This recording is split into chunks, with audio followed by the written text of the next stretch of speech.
Schedule a free design consultation, and the more you buy, the more you'll save on blinds, shades, shutters, and more from Budget Blinds. Visit budgetblinds.com today.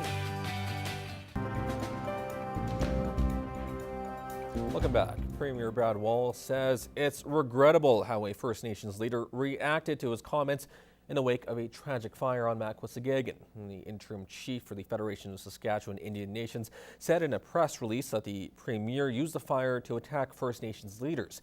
Kimberly Jonathan was referring to comments Wall made to reporters, saying that the fire underscored the need for leadership in First Nations communities. 2-year-old Harley Chinernau and his 18-month-old sister Haley died in a fire at their grandmother's home last month.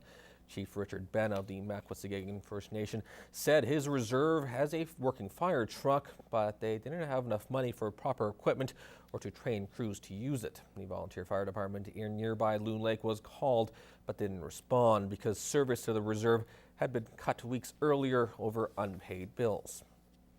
And the federal government has announced a $45.7 million in improvements to Fort Wayne Cold Lake.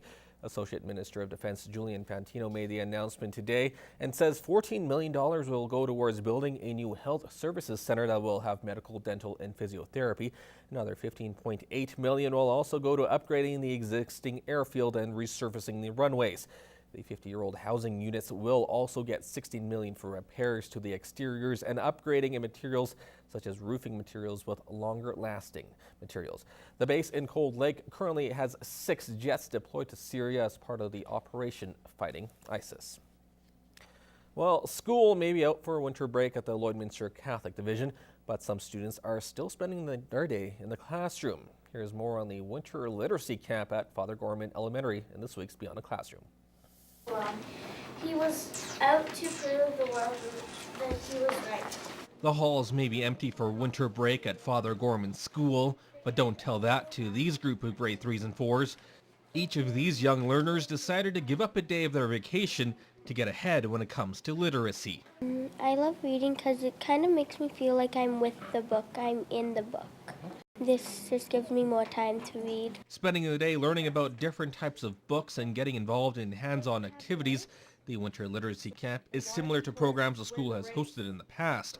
Principal Glenda Carey says the aim is less about teaching kids how to read, but instead more about having fun while doing it. I think we grow our love of reading and our reading skills by enjoying it. So if we do something we enjoy, we tend to do more of it. And the skills they learn in this classroom go well beyond English class. Talking about something like even math, they need to be able to read. Now, once kids are comfortable with reading, I find it actually helps them work better with all the other subjects. You're always going to need to read when you grow up. You're going to need reading for questions and stuff.